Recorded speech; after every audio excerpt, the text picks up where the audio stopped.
Busan गांव में मौजूद हूँ। तोसाम विधानसभा क्षेत्र हरियाणा राज्य और भिवानी जिले के अंदर हम खास बातचीत कर रहे हैं इस बच्चे से। हमारे साथ अंकित शर्मा खास बातचीत में बने हुए हैं। लेफ्टिनेंट लग चुके हैं ये बुसान गांव के लिए, पूरे हरियाणा के लिए, पूरे भिवानी के लिए, तोसाम के लिए बहुत अच्छी बात है। सरकारी स्कूल में पढ़ के बिना खर्ची बिना पर्ची के इनको पता था कि पिताजी का ऑपरेशन है, माताजी गृहिणी है, काफ़ी मोटा पैसा चाहिए पड़ेगा, क्यों वो तो दिमाग स्ट्रॉन्ग होना चाहिए। रास्ते अपने आप निकल आते, इन्होंने रास्ता भी निकाला और आज एक आईना दिखा दिया सभी बच्चों को कि सरकारी स्कूलों में पढ़ के अपनी मेहनत के दम पे बच्चा कहीं भी जा सकता है। मैं आपको बता दूं, मैं क्लास 10 तक हमारे गांव में ही पढ़ा हूँ, 8th क्लास तक हमारे गांव में, और 9th और 10th मैंने गवर्नमेंट स्कूल रोड़ा से की है। उसके बाद 11th और 12th के लिए मैंने एक हरियाणा में सुपर 100 इकनॉमिक एग्ज़ाम होता है जिसमें हरियाणा के टॉप 100 स्टूडेंट को सिलेक्ट किया जाता है। आगे की उनकी पढ़ाई फ्री होती है 11th और 12th की। तो वहाँ से मैंने लाइब्रेरी में ही मेरे को एक पैकेज दिलाया था उन्होंने जेई के लिए, तो मैंने घर पे बैठ के यहाँ पे ऑनलाइन तैयारी की थी। उसके थ्रू मैंने जेई की और इनका प्रिपरेशन की। उसके बाद क्या है सर, मैंने जेई का एग्ज़ाम दिया और उसी के बेस पे मेरे को एंट्री मिली। तो आपके सामने मैं खुद एक उदाहरण बैठा हूँ, मैंने कहीं पे भी किसी भी इंस्टीट्यूट में कहीं पे हाई लेवल की कोई फीस नहीं दी है। मैं अभी तक फ्री में ही पढ़ा हूँ। मैं 12th क्लास मैंने फ्री में की थी। बाकी मेरे को जितनी भी फ्री स्टडी मटेरियल जो कुछ भी था हमारे गांव की लाइब्रेरी ने फ्री में प्रोवाइड करवाया है। तो मुझे नहीं लगता कि अगर आपके पास रिसोर्सेज की कमी है तो आप सक्सेसफुल नहीं हो सकते। पढ़ाई कितने घंटे की, मतलब 8 घंटे, 4 घंटे, 6 घंटे डेली पढ़ना ज़रूरी है या फिर कोई ज़रूरी नहीं है, भाई पढ़ लिए कभी फिर पढ़ लिए कभी, या फिर एक निश्चित समय तय करना पड़ेगा? अगर आप चाहिए 6 घंटे पढ़ लो दिन के, लेकिन आपको बिल्कुल क्वालिटी से पढ़ना है। और कभी कभार तो ऐसा भी होता है कि सर मैं 12 घंटे ही कह रहा हूँ, दिन के 4 घंटे भी अच्छे से नहीं निकल पाते हैं। तो उस दिन ये होता है कि सर मैं जैसे कि मैं रनिंग करता हूँ, सिर्फ 100-200 मीटर गेम करता हूँ मैं, तो वहाँ पे रनिंग के लिए चला जाता हूँ मैं थोड़ी देर। उससे क्या थोड़ा एक्सरसाइज, फिजिकल एक्सरसाइज करने से सर माइंड भी रिलैक्स रहता है। तो मेरा ये था कि सर मैं 45 मिनट्स पढ़ता था, उसके बाद 15 मिनट का ब्रेक लेता था जिसमें मैं या तो थोड़ी देर बाहर घूमने चला गया या फिर चेस वगैरह खेलने लग गए। तो ऐसा करता था सर मैं। तो कंटिन्यूस स्टडी तो नहीं हो पाती है। अगर आप 5वें अटेम्प्ट में फेल हो गए हो तो सर हमारी आर्मी का मोटो ही यही है कि आप लगातार कोशिश करते रहिए, और आप जब तक कोशिश करते रहिए जब तक आपके शरीर के अंदर जान है। तो मैं यही कहना चाहूँगा कि आप कोशिश करते रहिए। ये नहीं है कि मैं 5वें अटेम्प्ट में फेल हो गया, आप कोशिश करते रहोगे तो ज़रूर आप सक्सेसफुल होगे। जो भी किसी भी एग्ज़ाम के लिए प्रिपरेशन कर रहा है तो फर्स्ट ऑफ ऑल तो देखो यार, आप डिस्ट्रैक्शन को दूर भगाओ अपनी ज़िंदगी से। ये इंस्टाग्राम हो गया या फिर ये यूट्यूब वगैरह हो गया, इनका सबसे मेन टारगेट यही होता है कि आपको डिस्ट्रैक्ट करना पढ़ाई से। नमस्कार, स्वागत आपका हरियाणा न्यूज़ 24 पे। मैं हूँ मुन्ना लंबा, मेरे सहयोगी विनय सिंधु के साथ। चुनाव के बीच आज हम एक बहुत ही एक अच्छी खबर लेके आए, प्रेरणादायक जीती जागती स्टोरी आपके सामने। एक ऐसी स्टोरी, ऐसा उदाहरण पेश करेंगे तो सभी बच्चे मोटिवेशन लेके जाएंगे, उनके माताजी पिताजी मोटिवेशन यहाँ से ज़रूर लेके जाएंगे। एक ऐसे होनहार हम बच्चे से मिलवाएंगे, और गांव है ये बुसान, और ये तोसाम विधानसभा क्षेत्र में आता है। और ये बाबा भैरूनाथ लाइब्रेरी में बैठे हैं हम, और इनसे कई बातचीत करेंगे। तो हमारे साथ अंकित शर्मा खास बातचीत में मौजूद हैं, और गांव के लोग भी मेरे साथ यहाँ खास बातचीत में मौजूद हैं। इनके पिताजी से बातचीत कुछ करने की कोशिश करेंगे, माताजी से, गांव के लोगों से बातचीत करवाएंगे। कैप्टन लग चुके हैं, 4 अटेम्प्ट नहीं कर पाए, 5वें में ये क्लियर कर पाए हैं। लेकिन सरकारी स्कूल में पढ़ के ये भी एक बहुत अच्छी शिक्षा दी है इन्होंने। आप में मेहनत होनी चाहिए, आप में काबिलियत होनी चाहिए। स्कूल नहीं पढ़ाते, खुद का टैलेंट काम आता है। आप कितने भी ऊंचे स्कूल में पढ़ लीजिए, लाखों रुपए खर्च कर लीजिए, लेकिन आपको घर पे ही बैठना है तो बैठे रहेंगे। और करने वाले तो सरकारी विद्यालय में पढ़ पढ़ के देश के पे प्रतिनिधित्व कर रहे हैं, बहुत ऐसे बच्चे हैं। तो ये सरकारी विद्यालय से हैं, यहाँ से आपने सरकारी ग्रहण शिक्षा की, सरकारी, फिर वहाँ पहुँच गए चंडीगढ़ पंच। हाँ, तो वहाँ पे सर मैंने IIT जेई और इनके लिए NDA के लिए प्रिपरेशन किया था खुद से। और वहीं से मेरे को पता चला है कि आप यहाँ पे टेक्निकल एंट्रीज भी होती है आर्मी में। तो वहीं से मेरे को मोटिवेशन मिला कि यार देख, NDA प्लस मेरे पास टेक्निकल एंट्रीज के और अटैम्प्ट्स हो जाएंगे तो मेरे लेफ्टिनेंट बनने के चांसेस और ज़्यादा बढ़ जाएंगे। तो वो मेरे लिए एक प्लस पॉइंट था सर। दूसरी बात ये थी कि मैं आपको बता दूं, मैं क्लास 10 तक हमारे गांव में ही पढ़ा हूँ, 8th क्लास तक हमारे गांव में, और 9th और 10th मैंने गवर्नमेंट स्कूल रोड़ा से की है। उसके बाद 11th और 12th के लिए मैंने एक हरियाणा में सुपर 100 इकनॉमिक एग्ज़ाम होता है जिसमें हरियाणा के टॉप 100 स्टूडेंट को सिलेक्ट किया जाता है। आगे की उनकी पढ़ाई फ्री होती है 11th और 12th की, प्लस में उनको जेई। जो बच्चे फीस देने में असमर्थ हैं, जो कुछ कमज़ोर हैं, घर की हालत थोड़ी सही नहीं है, तो सुपर 100 एग्ज़ाम कब होता है थोड़ा बताना चाहिए, और कैसे उसको हम फॉलो करें? जो बच्चे गरीब हैं कैसे ऑनलाइन जैसे जैसे कि जो बच्चा अभी क्लास 12 जिसने पास किया और जो मेरिट में है, उनके लिए हरियाणा में सुपर 100 का एग्ज़ाम का फॉर्म निकलता है, जो कि रिजल्ट के शायद 1-2 महीने के बाद निकलता है, और उसके 1-1.5 महीने के बाद एग्ज़ाम होता है। तो ये हरियाणा सुपर 100 का एग्ज़ाम इनको फिल करना होता है। उसके बाद क्या होता है, ये सुपर 100 का एग्ज़ाम 2 लेवल पे होता है, एक होता है डिस्ट्रिक्ट लेवल पे, एक होता है स्टेट लेवल पे। तो सबसे पहले आपको डिस्ट्रिक्ट लेवल पे एग्ज़ाम को क्लियर करना पड़ता है। उसके बाद स्टेट लेवल पे आपको रेवाड़ी बुलाया जाएगा, वहाँ पे 3 दिन आपको पढ़ाया जाएगा। उसके बाद एक सब्जेक्टिव एग्ज़ाम होगा जिसमें आपको क्वेश्चन के आंसर बिल्कुल सॉल्व करके दिखाने होंगे, तो वो एग्ज़ाम देना पड़ता है। उसके बाद उनकी मेरिट लिस्ट आती है। उसके बाद जो कैंडिडेट सेलेक्ट होते हैं उनको अलग अलग सेंटर्स मिलते हैं, जैसे कि एक रेवाड़ी में भी है, एक पंचकुला में है और एक चंडीगढ़ में। ऐसे सेंटर्स मिलते हैं और उनमें उनको जेई और नीट की फ्री कोचिंग करवाई जाती है हरियाणा सरकार के थ्रू। तो आपको सेंटर कहाँ? मेरे को चंडीगढ़ का सेंटर मिला था और मेरा स्कूल पंचकुला में था, वहाँ पे मैंने तैयारी की थी। बच्चे में काबिलियत थी। अंकित शर्मा यानी कि सुपर 100 एग्ज़ाम दिया, इनको पता था कि पिताजी का ऑपरेशन है, माताजी गृहिणी है, काफ़ी मोटा पैसा चाहिए पड़ेगा, कि वो तो दिमाग स्ट्रॉन्ग होना चाहिए। रास्ते अपने आप निकल आते, इन्होंने रास्ता भी निकाला और आज एक आईना दिखा दिया सभी बच्चों को कि सरकारी स्कूलों में पढ़ के अपनी मेहनत के दम पे बच्चा कहीं भी जा सकता है। आपने अभी एग्ज़ाम दिया जेई का और 5वां अटेम्प्ट था। हाँ सर, मैंने ऐसे किया था कि सर मैंने 2022 में एग्ज़ाम दिया था, तो उस टाइम क्या है मेरा एग्ज़ाम की प्रिपरेशन कम हो गई थी क्योंकि कोविड का टाइम था, हमारी क्लासेस बंद हो गई थी, हम सब के सब ऑनलाइन शिफ्ट हो गए थे। तो उस टाइम क्या है थोड़ा हमको प्रॉब्लम आई थी एग्ज़ाम की प्रिपरेशन में। मेरा मेंस क्लियर हो गया था, मेंस में मेरे 89 परसेंटाइल बने थे, और प्लस मैंने एडवांस का एग्ज़ाम भी दिया था, बट एडवांस उस टाइम मेरा इतना अच्छे लेवल की प्रिपरेशन नहीं थी तो क्लियर नहीं हो पाया था। तो मैंने फिर घर पे आने के बाद मेरे संदीप भाई जी से बात की। एक्चुअली वही मेरे हमेशा से सपोर्टर रहे हैं, चाहे मेरे फाइनेंशियली हो या फिर माइंड सेट में हो, हमेशा मेरी मदद करते हैं। तो मैंने उनको कहा कि भाई जी ऐसी दिक्कत है कि 12th के बाद ये था कि मैं चंडीगढ़ से घर पे आ गया था वापस, तो मेरे पास 2 ऑप्शन थे, या तो मैं जो परसेंटाइल मेरे को मिल रही है उसके ऊपर बेस के ऊपर कॉलेज ले लूँ, या फिर मैं एक ड्रॉप ले लूँ जेई के लिए। तो सर मैंने ड्रॉप लेने की ठाना था, और मेरा सितंबर के बाद मेरा ड्रॉप स्टार्ट हुआ था। तो वहाँ से मैंने लाइब्रेरी में ही मेरे को एक पैकेज दिलाया था उन्होंने जेई के लिए, तो मैंने घर पे बैठ के यहाँ पे ऑनलाइन तैयारी की थी। उसके थ्रू मैंने जेई की और इनका प्रिपरेशन की। उसके बाद क्या है सर, मैंने जेई का एग्ज़ाम दिया और उसी के बेस पे मेरे को एंट्री मिली थी। क्या कहना चाहेंगे बच्चों को? क्या ऊंचे स्कूलों में ऊंची फीस दे के, डोनेशन दे के वही बच्चे कामयाब होंगे? सरकारी स्कूलों में पढ़ के वो बच्चा कामयाब नहीं होगा? नहीं सर, ऐसा कुछ भी नहीं है। अगर आप मेहनत कर रहे हो तो आप कहीं पे भी मेहनत करो, आप हमेशा सक्सेसफुल ज़रूर होगे। और आपके सामने मैं खुद एक उदाहरण बैठा हूँ, मैंने कहीं पे भी किसी भी इंस्टीट्यूट में कहीं पे हाई लेवल की कोई फ़ीस नहीं दी है। मैं अभी तक फ्री में ही पढ़ा हूँ। मैं 12th क्लास मैंने फ्री में की थी, बाकी मेरे को जितनी भी फ्री स्टडी मटेरियल जो कुछ भी था हमारे गाँव की लाइब्रेरी ने फ्री में प्रोवाइड करवाया है। तो मुझे नहीं लगता कि अगर आपके पास रिसोर्सेज की कमी है तो आप सक्सेसफुल नहीं हो सकते। रिसोर्सेज अपने आप नेचर आपको देती जाएगी। अगर आपकी किस्मत में अगर आप नौकरी है तो आप मेहनत करते रहोगे तो आप ज़रूर सक्सेसफुल होगे। अभी कितने बच्चे सिलेक्शन हुआ आपका डायरेक्ट, जो अभी आपने जेई का जो एग्ज़ाम दिया उसके अंदर कितने कैप्टन? एक्चुअली सर ये लेफ्टिनेंट के लिए होता है। हाँ, और ये होता है कि सर इसमें ऑल ओवर इंडिया 90 स्टूडेंट ही सिलेक्ट होते हैं। 128 कैंडिडेट थे जो रिकमेंड हुए थे, उनमें से 90 कैंडिडेट है वो सिलेक्ट होंगे मेरिट के थ्रू, और 5-10 बंदे यहाँ पे मेडिकल आउट हो गए, तो टोटल 90 की मेरिट लेफ्टिनेंट? हाँ श्योर सर, मेरी रैंक है 59 ऑल इंडिया रैंक है, और अभी मेरा ज्वाइनिंग लेटर नहीं आया है, नहीं तो मेरे को एकेडमी भी कंफर्म हो जाती, तो मेरा श्योर है सर। कितने साल और मेहनत? 2 साल? नहीं सर, हमारी ये होता है कि 4 साल की ट्रेनिंग होती है। 3 सैलरी आधी मिली? सैलरी हाँ सर थोड़ी बहुत मिलती है। स्टार्टिंग में ये होता है कि वो 50% बताते हैं। हाँ 50 आपको 80,000 मिलते हो, 40,000 रुपये मिलेंगे? हाँ सर ऐसे ही मिलता है स्टार्टिंग में। तो उसमें ये होता है कि 3 साल ट्रेनिंग होती है कैडेट ट्रेनिंग विंग्स में, जो कि हमारे इंडिया में 3 जगह पे, एक है हमारी MCT मऊ, और एक है हमारी CME पुणे, और एक है MCEME जो कि है हमारी सिकंदराबाद में। तो इन तीनों में से कैडेट को ट्रेनिंग मिलती है 3 साल के लिए। उसके बाद वो 4th ईयर आई में से पास आउट होते हैं, और उसके बाद वो कमीशन होते हैं सर। तो हमारे साथ अंकित शर्मा, खास बातचीत इनके पिताजी रामफल शर्मा, माताजी रेखा जी।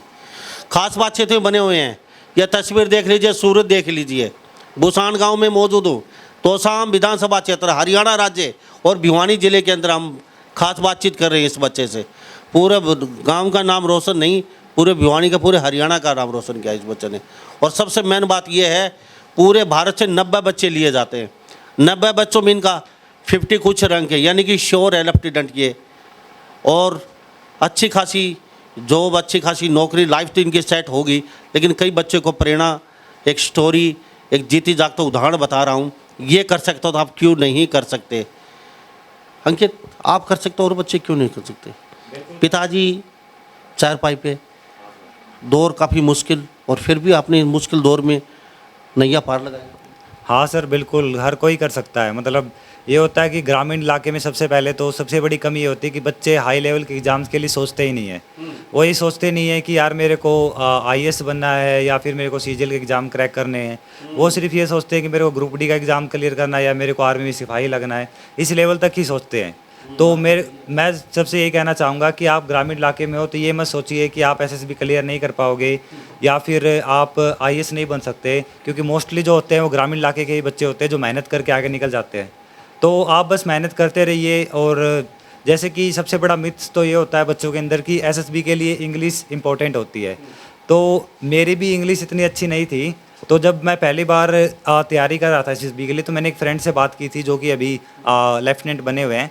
तो इंग्लिश ज़रूरी है? हाँ नहीं सर, थोड़ी बहुत लेवल की ज़रूरी होती है कि आप बंदे को आप समझा सकते हो, सामने वाले बंदे को जो इंटरव्यू आपका ले रहे हैं कि हाँ मैं जो बोलना चाह रहा हूँ वो समझ जाते हैं, तो वो इंपॉर्टेंट होता है। दूसरी बात ये होता है कि इंटरव्यूइंग ऑफिसर देखता है कि बंदा एफर्ट्स मार रहा है कि नहीं मार रहा, सीखने की कोशिश कर रहा है कि नहीं कर रहा। अगर वो कर रहा है तो उसको रिकमेंड कर देते हैं। मतलब इंग्लिश अगर एक छोटे मोटे लेवल की भी है तो चल जाती है वहाँ पे इंटरव्यू में। अंकित शर्मा, किताब कौन सी पे फोकस रखा आपने, ये और बता दीजिए बच्चों को। और पढ़ाई कितने से कितने समय तक की, कितने समय जागे, कितने समय पढ़े, सबसे ज़्यादा मदद पढ़ाई के दौरान किसने की आपकी? क्यों बाहर रहते थे, यहाँ तो आपने की नहीं पढ़ाई? सर मोस्टली ये होता है कि एनडीए के लिए तो अलग अलग किताब्स होती हैं, कोई पाथ फाइंडर्स भी यूज़ करता है। तो मैंने मेरा आपने कौन सी? एसएसबी के लिए मेरी लाइब्रेरी में ही हमको बुक प्रोवाइड की गई थी। एसएसबी क्रैक्स की कुछ बुक्स थी और एक थी हमारी एसएसबी ऑल प्रोसेस, तो वो मेरी लाइब्रेरी ने प्रोवाइड की थी, वो मैंने इंटरव्यू के लिए की थी। प्लस सर ये होता है कि एसएसबी में मोस्टली न्यूज़पेपर ही होता है। अगर आप कितने न्यूज़पेपर, सबसे ज़्यादा कौन से न्यूज़पेपर पे? मैंने द हिंदू न्यूज़पेपर पढ़ा था और पिछले 5 महीने से मैं द हिंदू न्यूज़पेपर पढ़ रहा हूँ और उसने मेरी बहुत हेल्प की थी सर। कितना मैटर निकाला उस न्यूज़पेपर से आप कह दो सर कि 50 to 60% जो होता है वो बहुत इंपॉर्टेंट होता है एसएसबी के अंदर, क्योंकि ऐसे न्यूज़पेपर में क्या क्या क्या देखते थे? एक्चुअली सर मैं देखता था कि फ़र्स्ट ऑफ ऑल तो कौन सी प्रॉब्लम चल रही है। जैसे कि अभी मैं रिसेंट की न्यूज़ बता देता हूँ, बेंगलुरु में अभी वाटर क्राइसिस चल रहा है कुछ सिटीज़ के अंदर। तो एसएसबी में ये होता है कि आपको प्रॉब्लम्स दी जाती है अलग अलग तरह की, और उसके ऊपर क्या आपको सोल्यूशन दिखाने होते हैं। आपको करंट सिचुएशन में भी आगे जाके आपको यही करना है, लेफ्टिनेंट के पद के लिए भी। तो इसी टाइप की सिचुएशन हम न्यूज़पेपर में ही सोचते हैं कि यार देखो यहाँ पे एक वाटर क्राइसिस हो रहा है, तो यहाँ पे क्या क्या स्टेप्स उठाए जाने चाहिए government plus as a citizen के थ्रू। तो उस टाइप की सोच आपको लेके आनी पड़ती है न्यूज़पेपर में। जैसे कोई और भी न्यूज़ आओगी, जैसे कहीं पे पढ़ाई वगैरह का कुछ लो लेवल चल रहा है, तो वहाँ पे आप क्या कर सकते हो, लोगों को वोट करने के लिए अवेयरनेस कैंपेन फैलाना है, तो वहाँ पे आप क्या सोचते हो। इस तरह की सोच अगर आप रखते हो न्यूज़पेपर पढ़ने में तो ये बहुत ही हेल्प करता है। अच्छा, मुझे एक बात और बता दीजिए, बस सारा हिंदुस्तान देख रहा है आपको। अभी आपने पढ़ाई कितने घंटे की, मतलब 8 घंटे, 4 घंटे, 6 घंटे डेली पढ़ना ज़रूरी है, या फिर कोई ज़रूरी नहीं है भाई पढ़ लिए कभी फिर पढ़ लिए कभी, या फिर एक निश्चित समय तय करना पड़ेगा? सर निश्चित समय तय करना बहुत ही ज़रूरी होता है। आपने कितना? एक्चुअली मैंने 10 से 12 घंटे रोज़ पढ़ा है। मैंने एनडी के एग्ज़ाम के लिए प्रिपरेशन किया था, प्लस मैं जेई के लिए पढ़ रहा था। तो 10 से 12 घंटे रोज़ पढ़ना बहुत ज़रूरी होता है। मैं ये नहीं कह रहा कि अगर आप 10 घंटे 12 घंटे ही पढ़ पाओगे तभी एसएसबी क्लियर पाओगे, ऐसा नहीं होता है। अगर आप क्वालिटी पढ़ रहे हो, जैसे कि अगर आप चाहिए 6 घंटे पढ़ लो दिन के, लेकिन आपको बिल्कुल क्वालिटी से पढ़ना है। और कभी कभार तो ऐसा भी होता है कि सर मैं 12 घंटे ही कह रहा हूँ, दिन के 4 घंटे भी अच्छे से नहीं निकल पाते हैं। तो उस दिन ये होता है कि सर मैं जैसे कि मैं रनिंग करता हूँ सर, 100-200 मीटर गेम करता हूँ मैं, तो वहाँ पे रनिंग के लिए चला जाता हूँ मैं थोड़ी देर। उससे क्या थोड़ा एक्सरसाइज, फिजिकल एक्सरसाइज करने से सर माइंड भी रिलैक्स रहता है। खाली रनिंग ही करते थे या फिर मोबाइल देखते थे, टीवी देखते थे, व्हाट्सअप देखते थे, फेसबुक देखते थे, गपशप मारते थे माइंड फ्रेश के लिए, कोई ज़्यादा स्ट्रेस ना आए दिमाग पे, ज़्यादा वर्डन ना हो, क्योंकि कई बच्चों का दिमाग खिसक जाता है पढ़ते पढ़ते पढ़ते। तो अपना फिजिकली लिए क्या खाली रनिंग करते? हाँ सर, मैं एक्चुअली फिजिकल के लिए अपने मम्मी पापा से गपशप करते हैं? हाँ, मम्मी पापा से गपशप तो मैं करता ही रहता सर, अभी भी करता हूँ। ज़्यादा नहीं, जिस समय ज़्यादा दुखी हो जाते थे तो उसमें मोबाइल उठा के चलो बाहर चलते हैं। नहीं नहीं, ऐसा नहीं था सर, बिल्कुल भी नहीं है, क्योंकि social media first of all तो डिस्ट्रैक्शन ही होता है मोस्टली। तो मेरा ये होता है, अगर आपका पढ़ने का मन नहीं करा तो बाहर जाके कुछ खेल लो, या फिर आप चेस खेल लो, ऐसे कुछ गेम खेल लो, जैसे सुडोकू है उसको सोल्व करने लग जाओ। ज़रूरी है ये। हाँ, मतलब इससे ये है सर कि आपका IQ बढ़ता है, और इससे ये होता है कि अगर आपका पढ़ाई में मन नहीं लग रहा है तो थोड़ी देर के लिए आप अलग मन को अलग जगह पे लगाओ, उसके बाद फिर आप पढ़ने लग जाओगे तो और अच्छे से मन लगेगा। तो मेरा ये था कि सर मैं 45 मिनट्स पढ़ता था, उसके बाद 15 मिनट का ब्रेक लेता था, जिसमें मैं या तो थोड़ी देर बाहर घूमने चला गया, या फिर चेस वगैरह खेलने लग गए, तो ऐसा करता था सर मैं। तो कंटिन्यूस स्टडी तो नहीं हो पाती है सर। हमारे साथ अंकित शर्मा खास बातचीत में बने हुए हैं, लेफ्टिनेंट लग चुके हैं ये। भूसाण गांव के लिए, पूरे हरियाणा के लिए, पूरे भिवानी के लिए, तो सब के लिए बहुत अच्छी बात है। सरकारी स्कूल में पढ़ के बिना खर्ची बिना पर्ची के, ये तस्वीर देख लीजिए। यहाँ पे आप बड़े बड़े स्कूलों को चुनते हो, आप बड़े बड़े एसी कमरों में, एसी बसों में। साहब, स्कूलों में पढ़ाई नहीं होती। अब ये सोच रहे हो चाहे कितनी ऊंची बिल्डिंग में चले जाइए, दिमाग से होता है, दिमाग आपको चलाना पड़ेगा। अगर आपने वास्तव में एसी कमरे, एसी स्कूल, एसी बसें चाहिए तो किसी होटल में जाइए। पढ़ने के लिए स्कूल होते हैं, खाली स्कूल, वहाँ एसी कमरे, एसी बसों और बड़े बड़े जूतों की ज़रूरत नहीं होती। ये उदाहरण है मेरे सामने। रामफल जी, आप हलवाई हैं, बच्चा ने इतना बड़ा एक पूरे देश में धमाका मचा दिया। बेटा को पता था ये कुछ बड़ा करने वाला है ये? आपने पता ही नहीं था? पता था? पता कौन था? अच्छा, बाद में पता था। पता था। अब कैसा लग रहा है दिल में? बहुत बहुत आपका नाम रोशन कर दिया? नाम कर दिया। कर दिया ना? हाँ खुश हो? हाँ, नहीं कुछ भगवान ने आपको थोड़ा दुख दिया तो सुखी भी बहुत अच्छी तरीके से दे दिया। नहीं दे दिए। अब लोग देख रहे हैं, सभी बच्चे।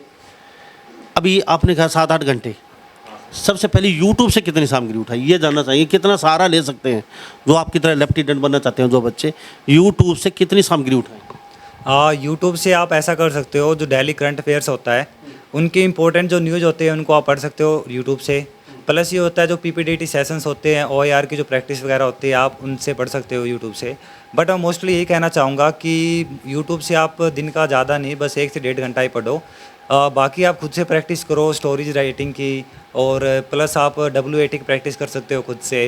या फिर आप ऐसा कर सकते हो कि सेल्फ डिस्कशन जो होता है वो हमेशा से हम याद करके जाते हैं SSB के अंदर, तो आप उसको पढ़ सकते हो। तो यूट्यूब का आप कुछ % यूज करो डाटा कलेक्शन में, प्लस आप PPTT के लिए यूज कर सकते हो, और आप WAT की थोड़ी बहुत प्रैक्टिस के लिए यूट्यूब का यूज कर सकते हो। अदरवाइज NCERT सर यूज हो। कितनी किताबें कितनी यूज किया आपने? सबसे ज़्यादा भरोसा NCERT पे जताते हैं। जितने आई पीछे लगे हैं सबसे मैंने बातचीत की है, वो सबसे बड़ी फेथ NCERT को बता। हाँ सर, मतलब NCERT ये होता है कि हमारे SSB में तो थोड़ा कम यूज़ होती है, लेकिन NDA के एग्ज़ाम में NCERT का बहुत यूज़ होता है। जैसे कि साइंस का जो पोर्शन होता है ना सर, NDA के अंदर शायद 50 क्वेश्चंस होते हैं NDA में साइंस के कुल मिला के, जिसमें फिजिक्स, केमिस्ट्री, मैथ सारे के सारे होते हैं। तो फिजिक्स, केमिस्ट्री और बायोलॉजी होता है ये। तो ये सारे के सारे जो NDA जो होते हैं वो NCERT से कवर होते हैं सर। क्लास 10th की NCERT आप पढ़ लो, पूरे का पूरा साइंस कवर हो जाता है। प्लस ये है सर, मैथ भी जो होता है वो 11th और 12th के NCERT से ही आता है, तो वहाँ पे भी NCERT यूज होती है। और अगर आप ये कहो तो जो होती है ना हमारा ज्योग्राफी होती जो होती है, हिस्ट्री जो होती है, पॉलिटिक्स जो होती है, वो भी NCERT पढ़ने में हेल्प होती है। अब इतना बताइए, इस दरम्यान आप फिल्में भी देख लेते हैं? गाना वाना गाने का शौक? सर मेरे को गाना गाने का तो कोई शौक नहीं है। एक्चुअली मेरे को शौक है तो सिर्फ रनिंग का, मैं हमेशा रनिंग ही करता हूँ। हमारे गांव में एकेडमी है जयसिंह कोच साहब की, खेमचंद नाम से है, तो वो एकेडमी है वहाँ पे जयसिंह कोच साहब। अब सिलेक्शन हो आपका, आप श्योर थे हमारा सिलेक्शन हम 5 मिनट में हो जाए? एक्चुअली सर श्योर तो बिल्कुल भी नहीं था मैं, क्योंकि SSB में ये होता है सर, थोड़ी बहुत वो होती है, लक भी काम कहीं ना कहीं करता है। क्योंकि मैं पहले 4 अटेम्प्ट में अनसक्सेसफुल हुआ था, तो मेरे को ये लग रहा था कि यार देखो मैं 4 बार कोशिश की थी मैंने, और मेरे लास्ट के जो 2 अटैम्प्ट थे ना सर, पहले और दूसरे में थोड़ा मेरे को SSB का कम नॉलेज था, लेकिन 3rd और 4th अटैम्प्ट में मैंने पूरे का पूरा मेरा 100% दिया था। एक बात अहम जानना चाहूँगा, 5 अटैम्प्ट में कामयाब नहीं आता कोई बच्चा, तो फिर क्या करे? रास्ते बंद हो जाते हैं उस बच्चे के लिए। मेहनत इतनी कर दी 5 साल तक, अब घर वाले वैसे तंग करेंगे, यार इतने पैसे लगा दिए तूने, यार हमारा जीना हराम कर दिया, लोग उताना मार रहे हैं गांव में, लड़का बन गया अफसर, तो वो लड़का क्या करे? कौन से रास्ते पर उसके लिए खुले? हाँ sir, actually first of all ये होता है कि 5 अटैम्प्ट उसने दिए हैं, तो एसएसबी के इतना तो प्रीटी श्योर है कि पूरा एसएसबी की नस तक जा चुका है। उसको सब कुछ पता है कि एसएसबी के अंदर क्या हो रहा है। तो वहाँ पे ये है सर कि उसको थोड़ा सा रिव्यू करना पड़ेगा खुद को, कि देखो कहीं ना कहीं तो गलती होती है, तभी जाके आपको वो अनसक्सेसफुल करते हैं। जैसे कि मेरा ये था कि सर मेरे को जीडी में दिक्कत आती थी, तो मैंने उसके ऊपर बहुत काम किया था। जैसे कि हमारी लाइब्रेरी में फ्री स्पेस अवेलेबल है यहाँ पे, तो मेरे फ्रेंड के साथ बैठ गए तो करंट अफेयर के कोई टॉपिक ले लिए हमने, उनके ऊपर हम डिस्कस करने लग गए। तो वो है कि अगर आप 5वें अटेम्प्ट में फेल हो गए हो, तो सर हमारी आर्मी का मोटो ही यही है कि आप लगातार कोशिश करते रहिए, और आप जब तक कोशिश करते रहिए जब तक आपके शरीर के अंदर जान है। तो मैं यही कहना चाहूँगा कि आप कोशिश करते रहिए, ये नहीं है कि मैं 5वें अटेम्प्ट में फेल हो गया। आप कोशिश करते रहोगे तो ज़रूर आप सक्सेसफुल होगे एसएसबी के अंदर भी। तो ये हलवाई का बेटा है, और पिताजी भी हलवाई 20 साल काम किया है, और जगह जगह लोगों को मिठाइयाँ, तरह तरह के व्यंजन, वो कितने पकवान होते हैं, कितने पकवान, 56 भोग, हाँ 56 भोग खिलाए हैं। और आज बेटा अफसर बन गया। और क्या सबसे पहले आपको सूचना मिली जब कहाँ थे आप? सर मैं अभी बीटेक कर रहा हूँ। उस समय आपको ये सूचना मिली, आपका सिलेक्शन हो गया, आप लेफ्टिनेंट के लिए? हाँ सर, मैं यूनिवर्सिटी में ही था वहाँ। हाँ, क्या आपको पता चला तो क्या रिएक्शन था, मम्मी को या पापा को, किसको फोन किया? सबसे पहले मैंने मम्मी को फ़ोन किया था, तो मम्मी का फ़ोन बिजी आ रहा था, मम्मी कहीं और पे बात कर रही थी। मैंने संदीप भाई जी को बताया था सबसे पहले, तो उसके बाद संदीप भाई जी ने घर पे बता दिया, तो पूरे घर वाले खुश हो गए थे। तो वे हिसार में आए हुए थे संदीप भाई जी, तो वो कह रहे चलो घर गाँव में चलो, तुम्हारा वो स्वागत वगैरह करेंगे। तो मैंने कहा ठीक है। और फिर मम्मी का ही फ़ोन आया। मम्मी तो मतलब थोड़ी इमोशनल हो गई थी और कह रही थी कि बेटा हमारा तो आशीर्वाद तुम्हारे ऊपर हमेशा से ही है। तो उस टाइम मतलब खुद के ऊपर भी बहुत प्राउड होता है, जो सक्सेसफुल होने के बाद जो मम्मी पापा के जो वर्ड्स होते हैं ना, वो मतलब मुझे नहीं लगता उन वर्ड्स का कोई कंपैरिजन हो सकता है ज़िंदगी में। उनसे गोल्डन वर्ड कुछ नहीं हो सकते। मम्मी पढ़ी लिखी? नहीं सर, मम्मी 5वीं क्लास। मम्मी को पता थी क्या हो रहा है, क्या कर रहा है बेटा, इतना कुछ पता था या क्यों अनपढ़? मम्मी को इतना पता था कि मैं ऑफिसर के लिए ट्राई कर रहा हूँ, और मम्मी कह रही थी कि हाँ आप कोशिश करते रहो, आप बिल्कुल सक्सेसफुल होगे। मम्मी को इतना पता था सर, बाकी ज़्यादा नहीं पता था मम्मी। आपने कहा मैं तो अफसर के लिए अफसर बनना चाहूँ, तो मम्मी ने सुबह ही छोरा अफसर बने? हाँ सर बिल्कुल। पिताजी पढ़े लिखे? नहीं सर, पिताजी भी पढ़े नहीं लिखे। बड़ी बात ये भी है कि मम्मी पापा भी अनपढ़ हैं इनके, पिताजी हलवाई का काम करते हैं, ये भी एक बहुत बड़ी बात है। कई बच्चे कहते हैं माँ और पिताजी अनपढ़ हैं, हम इसलिए नहीं बढ़ पाए। इसमें माँ बाप की कमी है, कमी तुम्हारी है, तुम लोगों की कमी है। 21वीं सदी में भी आप कहते हैं हम अनपढ़ हैं, हम बेरोजगार हैं, तो ये लोगों की आपकी कमी है। कहते हैं मेरे पिताजी गरीब थे और मैं भी गरीब हूँ, क्या करें, हमारी किस्मत में लिख दी। ये किस्मत में नहीं, ये तुम्हारी किस्मत खुद लिख रहे हो तुम। पिताजी गरीब थे तो इसका भाई ये नहीं तुम भी गरीब होगे, वो तुम्हारी कमी के कारण खुद गरीब हो। गरीब पैदा होना गुनाह नहीं है, लेकिन गरीब मरना गुनाह है। अब गरीब मरते हो तो वो तुम्हारी कमी है, तुम्हारे माँ बाप पिताजी रिश्तेदार बुआ फूफा किसी की कमी नहीं है। जो लोग गरीब मरेगा उसके दिमाग की बत्ती नहीं जल रही है, वो खाली ताश खेलना या फिर उल्टे सीधे कामों में घूम फिर के या फिर अपनी ज़िंदगी वैसे ही बर्बाद करके चले जाते हैं। अब तो आप सक्सेस हैं लेफ्टिनेंट साहब, मैं सलूट करता हूँ, क्योंकि आप जैसे बच्चे बहुत कम मिलते हैं। या तो अच्छे खाते पीते घर से होते हैं, हो गया, पैसे की तंगी नहीं देखी। आपने तो पैसे की तंगी भी तो देखी होगी। घर से पैसे भेजता कौन था, किस तरीके से मंगवाते थे आप, कौन आपको पैसे देता था, और किस तरीके से अच्छे खासे बंडल के बंडल चले जाते थे, या फिर थोड़ी कोताही बरतनी पड़ती थी घर से फ़ोन करते समय? सर मेरे को सबसे पहले तो पैसों के लिए सपोर्ट किया था मेरे संदीप भाई जी ने। मेरे ताऊ जी के लड़के हैं संदीप, और मनदीप भाई जी ने बहुत सपोर्ट किया हमको। तो जब भी मेरे को पैसे की ज़रूरत होती थी सर, मैं जितने भी मांगता था उन्होंने मेरे को हमेशा से प्रोवाइड किया। मम्मी पापा को नहीं? मम्मी पापा को कहता था सर, कि मम्मी ने मेरे संदीप भाई जी को ही कह रखा था कि आप उसकी सहायता करना पैसों के लिए, तो वो हमेशा से मेरी सहायता करते हैं सर। पहले भी सहायता किया करते थे।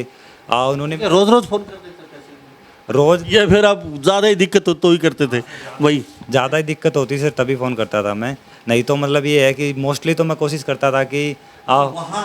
और जैसे खाते पीते घरों के बच्चे होते हैं, दिन में 10-10 जूस पीना और पता नहीं क्या क्या, और कपड़े अनाप शनाप खरीदना, तो ऐसा कुछ वहाँ, या फिर देख देख के ही अपना काम चलाते थे? चलो सर देख के ही काम चलाता था मैं तो अपना। मतलब ये था कि पैसे या फिर कपड़े वगैरह के लिए तो नहीं थे, लेकिन हाँ ये थे कि इतनी है कि हाँ हमारा खाना पीने का हो जाता है दिन का रोज़, बस इतना ही इम्पोर्टेंट था सर। बाकी तो मेरा हमेशा से फोकस रहता था मेरी स्टडी के ऊपर और मेरी पढ़ाई के ऊपर। मेरे को लेफ्टिनेंट बनना है, तो उसके लिए रोज़ का न्यूज़पेपर पढ़ना या फिर प्रैक्टिस करना मेरे एसएसबी के लिए, तो उसी के ऊपर मैं फोकस करता था। मतलब एक टाइम के बाद तो ये हो जाता है कि सर आप किसी चीज़ के लिए मतलब बहुत ज़्यादा फोकस से काम कर रहे हो ना, तो उसके बाद ये चीज़ें मतलब मैनर भी नहीं करती हैं कि आप किस टाइप के जूते पहन रहे हो या किस टाइप के कपड़े पहन रहे हो। तो वही है सर। तो अगर अब तो आप लेफ्टिनेंट सक्सेस नहीं होते तो फिर क्या सोचा था, आगे के क्या प्लान था, फिर आगे का कुछ सोच रखा था? हाँ सर, मैंने आगे का सोच रखा था क्योंकि मैं अभी बीटेक कर रहा हूँ, तो हमारी ये होता है कि आर्मी के अंदर या और इनके अंदर भी बीटेक एंट्रीज होती हैं, जो कि एसएसबी होता है डायरेक्ट उनका भी, उनके थ्रू भी लेफ्टिनेंट लगते हैं। तो सर मैं टीजीसी और टारगेट बना लिया लेफ्टिनेंट बनने का? क्या बात है जी, ये भाई रुकने वाले नहीं है, ये है असली सुपरस्टार गुदड़ी के लाल। कभी रुकने वाला नहीं था ये बच्चा। इन्होंने सोच लिया था अगर सक्सेस नहीं होगा तो आगे की प्लानिंग सेट कर रही थी कि लेफ्टिनेंट बनना ही है मुझे, चाहे कैसे भी बनना पड़े। इस तरीके के बच्चों का रास्ते अपने आप खुल जाते हैं। पैसे अहमियत नहीं रखते, जूते कपड़े बड़ी सकूल अहमियत नहीं रखते, लेकिन इन्होंने टारगेट अपना फिक्स कर लिया था, मुझे लेफ्टिनेंट बनना है। कैसे बनना है, कौन बनाएगा, कब मौका मिलेगा, ये सब ये भूल गए थे, लेकिन इनको ये पता था लेफ्टिनेंट बन के रहूँगा। और ये आपके सामने खड़े हैं बिना खर्ची बिना पर्ची, और साहब यहाँ पे खड़े हैं। ये मैं सलूट करता हूँ, बुसान गांव के ये अंकित शर्मा नाम है, पिताजी रामफल शर्मा, माताजी रेखा, और ये पिताजी हलवाई, दोनों अनपढ़ है। ये तोसाम विधानसभा क्षेत्र भिवानी जिले के अंदर आता है ये। जी क्या कहेंगे बेटों के लिए? बात ये कर लीजिए आप, बेटा अपना सफलता करो, पढ़ो लिखो, आगे बढ़ो। आप तो पढ़ने लिखने से ऊपर चले गए, लेफ्टिनेंट बन गए। हाँ जी, पता है आपको? पता है जी। तो अब छोरा बहुत बड़ी गाड़ी, अच्छे खासी बंगले, अच्छी 1,10,000 20,000 की तो सैलरी होती है टोटल इनकी, तो अच्छी खासी लाइफ, सब कुछ फ्री में, खाना पीना सरकार के थ्रू रहता है, अच्छे कपड़े, अच्छे जूते, अच्छी अच्छी ड्रेस से, और लेफ्टिनेंट के लिए तो कोठी भी अलग से होती है, और जगह भी इनको वो मिलती है जन्नत जैसी। 3 जगह शायद इनके लिए, और वो जन्नत है एक किस्म की, जीता जागता स्वर्ग है जहाँ पे ये एनडीए के जो होते जाते हैं जो लोग। तो आपको पता था आपका बेटा कहीं ना कहीं इतना बड़ा? पता था जी। पता कहा था, रोज़ पैसे मंगवा लेता था तो पता कहाँ चला? हाँ पता था, कभी न कभी वो मेरा बेटा अफसर बनेगा। तो ये पैसे मंगवाता था, कभी आपने गाड़ी नहीं दी? अब तू रोज़ पैसा मंगवा ले से क्या मतलब सही हो कि करेगो कौन मेरे पूरा यार, तू रोज़ बाहर कर पैसा मंगवा खर्च कर तो रहे। ना नहीं कोई आज। तो क्या कहते थे इनको फ़ोन करके? मैं संदीप बन के संदीप भाई जी दौड़ जाती, भाई जी वैसा भाई जी के पास पैसे के नहीं है, गिरना गिर देते हैं। तो इनसे बात होती है जब, क्या बात? ये कहता मम्मी मेरे पास पैसे नहीं है, मैं पैसे गिरवाऊंगी भाई जी के पास। अच्छा, ऐसे को और भी बात होती थी, अगर बेटा ज़्यादा मत पढ़े कदे? ना ना ऐसे नहीं कहा, मैं मुझे नहीं कहा ये। तो ये गांव में क्या कहते हैं, अंकित की माँ लेफ्टिनेंट की माँ गई, तो हमारे साथ ये देख लीजिए तस्वीरें। अंकित कुछ और कहना चाहेंगे? हाँ, मैं बिल्कुल कहना चाहूँगा कि जो भी किसी भी एग्ज़ाम के लिए प्रिपरेशन कर रहा है, तो फर्स्ट ऑफ ऑल तो देखो यार, आप डिस्ट्रैक्शन को दूर भगाओ अपनी ज़िंदगी से। ये इंस्टाग्राम हो गया या फिर ये यूट्यूब वगैरह हो गया, इनका सबसे मेन टारगेट यही होता है कि आपको डिस्ट्रैक्ट करना पढ़ाई से। तो आप अपना एक मेन गोल बनाइए, उसके लिए पढ़ना शुरू करिए। आपको कहीं कैसा भी इन्वायरमेंट मिले, एक शांत जगह पे आप बैठ के पढ़िए, आपके लिए बहुत अच्छा रहेगा। और इसके लिए मैं हमारे गांव को बहुत धन्यवाद देना चाहूँगा, जिन्होंने इतनी अच्छी लाइब्रेरी हमारे गांव में खोल रखी है, जहाँ पे मेरे को इतना अच्छा इन्वायरमेंट मिला है सर कि। गांव की लाइब्रेरी में? आप तो बाहर पढ़े हैं 2 साल, तो उससे पहले गांव में लाइब्रेरी में पढ़ते? हाँ सर बिल्कुल, ये हमारे गांव की लाइब्रेरी 2019 से चल रही है सर। तो 9th और 10th में मैं हमारे गांव की लाइब्रेरी में पढ़ा करता था। 2019 से बनाई किसने, ये सोच किसकी? ये हमारे गांव के वीर सिंह जो हैं, सरपंच वीर सिंह जी थे, उनके सानिध्य में बनी थी, और पूरे गांव की जो कमेटी ने मिलजुल के ये सोच करी थी कि हम लाइब्रेरी शुरू करेंगे। तो पहले सर ये खुले से ग्राउंड हॉल के अंदर ही थी, जो यहाँ पे हॉल है। उसके बाद क्या है, हमारे फंड आते गए, गांव का सहयोग मिलता गया, और लाइब्रेरी ऐसे इवॉल्व होती गई सर हमारी। तो ये बहुत ही अच्छी बात है कि सर यहाँ पे सब कुछ फ्री प्रोवाइड किया गया है। हमारे पास कंप्यूटर है, हमारे पास वाईफाई का नेटवर्क है। गाँव वालों की अच्छी सोच थी, ये गाँव वालों को भी सलूट करता हूँ ऐसे गांव के सभी गांव के हो जाएं, लाइब्रेरी बनाए, उसको केयर भी करें, क्योंकि लाइब्रेरी कई गांव में ज़रूर बन जाती है, लेकिन वहाँ पे शरारती तत्व कहीं के कब्जा कर लेते हैं, या तो शराब माफिया या गुंडा माफिया या ताश माफिया, वहाँ बच्चे लड़कियाँ आने जाने में कोताही बरतते हैं, तो इस तरीके की हो जाती है। लेकिन यहाँ ऐसा कुछ नहीं सर, यहाँ पे ऐसा कुछ नहीं है। यहाँ पे बहुत ही शांत माहौल है पढ़ने के लिए, और यहाँ पे बुक भी प्रोवाइड की जाती हैं सर फ्री में। जैसे कि किसी और कोई भी किसी भी एग्ज़ाम की प्रिपरेशन कर रहा है, वो यहाँ पे डिमांड करेगा कि मेरे को ये बुक चाहिए, उसको 2 से 3 दिन में बुक प्रोवाइड हो जाती है सर यहाँ पे फ्री में। करवाता हाँ, ये लाइब्रेरी का इनका खुद का वो होता है सर, ये मेंबर्स होते हैं, तो मेंबर्स को रिक्वेस्ट की जाती है, उसके बाद मेंबर्स ही लाइब्रेरी के मेंबर वो बुक को यहाँ पे प्रोवाइड करवाते हैं सर। हमारे 15-20 मेंबर है लाइब्रेरी के, तो वो सारे के सारे मतलब इसी के ऊपर काम करते रहते हैं लाइब्रेरी में। एक मेंबर और जोड़ दीजिए आज से, अंकित शर्मा लेफ्टिनेंट इस लाइब्रेरी का। अब इस लाइब्रेरी इन्होंने इतना बड़ा फ़ायदा उठाया, इतने आसमान में पहुँचे हैं, तो इनका फ़र्ज़ बनता है बाकी बच्चों के लिए किताब, किसी भी ज़रूरत हो किताब को, जब ये ड्यूटी ज्वाइन कर लेंगे, किसी बच्चे को भी कितनी महंगी किताब की ज़रूरत होगी ये ला के देंगे, क्योंकि इनकी नौकरी भी बहुत बड़ी है। तो ये कोई मायने नहीं रखता, 2, 4, 5, 7 हज़ार की कोई किताब आएगी तो इनके लिए कोई बड़ा नहीं है। अब हाँ सर बिल्कुल, मैं लेफ्टिनेंट वाले हो, बड़ी बड़ी पोस्ट है। बिल्कुल सर, मैं वादा करता हूँ जिस टाइप की भी रिक्वायरमेंट होगी मैं उसको ज़रूर पूरा करूँगा। और दूसरी बात, मैं सबको ये कहना चाहूँगा कि आप मेहनत करते रहिए, असफलताएं ज़िंदगी में आती रहती है, लेकिन अगर आप उसके ऊपर मेहनत करते रहेंगे तो एक दिन ऐसा भी आएगा कि वो आपकी असफलता सफलता में बदल जाएगी और आपको पता भी नहीं चलेगा। तो बस यही है कि मैं ग्रामीण इलाकों के लिए बच्चों के लिए स्पेशल कहना चाहूँगा कि आप इंग्लिश को डर के रूप में न लें। एसएसबी के लिए स्पेशल तो या फिर किसी भी तरह का इंटरव्यू हो, आप खुद के कॉन्फिडेंस रखें कि मैं इंग्लिश बोल सकता हूँ और कोशिश करते रहें, आप ज़रूर सफल होंगे। तो ये अंकित शर्मा मेरे साथ खास बात, गांव के लोग हैं, बाहर चल के उनसे बातचीत करूँगा। उससे पहले मम्मी को भी धन्यवाद करता हूँ, इनके पापा को, क्योंकि दोनों अनपढ़ हैं, ये नहीं है पढ़े लिखे हैं, खुद सरकारी स्कूल में, बड़ी शिक्षा भी सरकारी स्कूल में, और आज ये लेफ्टिनेंट हैं। पिताजी हलवाई का काम करते थे और चारपाई पे ऑपरेशन, बहुत बड़ा ऑपरेशन, पैसे की तंगी।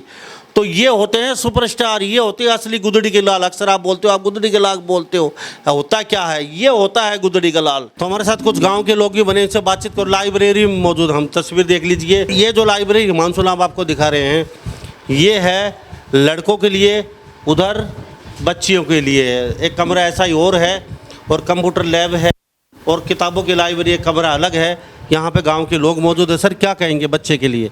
पहले आप बताइए सर, आपके बच्चे ने तो कहीं ना कहीं एक इतिहास रचा, गरीब घर का बच्चा, पिताजी हलवाई, माताजी गृहिणी, अनपढ़, सरकारी स्कूलों में पढ़ के बगैर किसी खर्चे पर्ची के, ऊपर भी कहीं ना कहीं सरकार से सहायता लेके लेफ्टिनेंट बना। आपका बच्चा क्या है? खर्चा भी उधारा मांग मांग लिया जिसने, इसे बेहतर के साबित हुआ जी, कर्नल ब्रिगेडियर तक पहुंचेगा ये लड़का। बच्चे से खुश हो ना? हाँ खुश जी। नहीं, हमारे गांव का नाम होगा जी, हमारा घना बड़ा गांव भी नहीं। हम तो बहुत ये सोचता हूँ भाई, बच्चे बहुत मेहनत करी है, और बच्चों को भी जो असर पड़ेगा, और जो बच्चा आज इतना ऊंचा निकल गया तो और बच्चे भी कोशिश करेंगे, और भी कोशिश करेंगे। बहुत खुशी है जी, लड़का कामयाब होया है, फौज का अफसर बना है, बड़ी खुशी हो रही है। तो लाइब्रेरी को लेके आप क्या कहेंगे? जी लाइब्रेरी से इससे बहुत प्रेरणा मिली है, इनको भी और बच्चों को भी बहुत मिलता है इससे, मतलब सीखने को, और इसने बहुत मेहनत करके ये काम किया है। जी लाइब्रेरी वाले संचालक जी, नाम बता दीजिए सर क्या है? मैं पूर्व सरपंच वीर सिंह। वीर सिंह का भी नाम आया था, अंकित शर्मा ने लिया था। ये पूर्व सरपंच हैं। और सरपंच साहब, मैं आपको सलूट करता हूँ, मेरे पास शब्द नहीं है साहब। पैसे दे दीजिए, चाहे आप खाना दे दीजिए, कोई फ़ायदा नहीं। जूते दे दीजिए, चप्पल दे दीजिए, मकान बनवा दीजिए, कोई फ़ायदा नहीं। आपने वो चीज़ दी है जो आने वाला भविष्य, आपका बच्चा लेफ्टिनेंट लगा, आपने किताबें दी हैं हाथों में, आपने वो सामान नहीं दिया जो 5 दिन बाद ख़त्म होने वाला है। सही बात। मैं सबसे पहले आपको और आपको चैनल को नमस्कार करता हूँ। बड़े सौभाग्य की बात है, आज एक हमारे छोटे ही गांव में एक बड़ा जुझारू बच्चा जिसने इतना बड़ा नाम रोशन किया। आपकी देन है सर, शुरुआत आपकी, पेड़ आपने लगाया और वो फल अब धीरे धीरे आने लगे खाने के लिए। ऐसा है भाई साहब, देखो हर इंसान सोचता है। एक ग्रुप एक बात जानना चाहूँगा, ये आप कितने पढ़े? मैं +2 पास हूँ। आपकी इतनी बड़ी सोच कैसे बनी? डी फार्मासिस्ट हूँ। मैं मेडिकल लाइन से ही हूँ शुरू से ही, 24 साल से, छोटा बचपन से लग गया था इस लाइन में। सब सरपंच इतनी बड़ी सोच नहीं बना पाते, आपने भविष्य की सोच करके लाइब्रेरी दे दी, क्या सोच थी आप? मैं शुरू से भिवानी रहता था और मैं एक मेरा मित्र था, लाइब्रेरी कर रखी थी, और मेरे बुआ का लड़का डीसी लगा हुआ है, वो एक लाइब्रेरी में पढ़ता था रोहतक जाके, निःशुल्क लाइब्रेरी बनाई थी किसी ने, सेठ जी ने। और मैं भी सोचता था वैसे, लेकिन मेरी कभी ये नहीं सोचा था भाई मैं गांव का सरपंच भी बनूंगा, बिल्कुल भी कोई नार विचार, कोई इसी प्रकार की भावना नहीं थी, मेमर की भी वो नहीं थी। लेकिन मैंने गांव राम का मैं बड़ा तहे दिल से धन्यवाद करता हूँ, जो गांव ने एक मेरे को ऐसा मौका दिया, वो भी निर्विरोध सरपंच बनाया। तो मैंने बस यही सोचा था भाई कोई ऐसा काम करके दिखाएंगे ताकि आने वाला समय न याद करे। हरियाणा राज्य फिर बता देता हूँ, बुसान गांव है, छोटा सा गांव है, एकांत में है, ऐसा नहीं कोई महानगर कोई नज़दीक है, बिल्कुल राजस्थान के सीमा से सटा हुआ है। और साहब बिल्कुल बिगैर खर्चे पर्चे सरकारी स्कूलों में, और इनके पिताजी कहीं की चारपाई पे हैं, ऑपरेशन हुआ है, हलवाई थे, और दोनों माँ और पिताजी गुठा टेक हैं, कमाई का कोई साधन नहीं था, इसी लाइब्रेरी की देन है। और बच्चे बहुत निकलने वाले हैं, बाकी सरपंच सुन रहे हैं वो भी थोड़ा लाइब्रेरी पे ध्यान दें। अगर यहाँ से ऐसा कुछ एक अच्छा नज़ारा देखने को मिला, आप लोगों को अच्छा रिस्पॉन्स मिला, तो आने वाले समय आपके गाँव में वैसे मिल सकते हैं। तो सभी इन बातों के साथ मैं मुन्ना लांबा, मेरे सहयोगी हिमांशु लांबा के साथ हरियाणा न्यूज़ 24, नमस्कार, जय हिंद।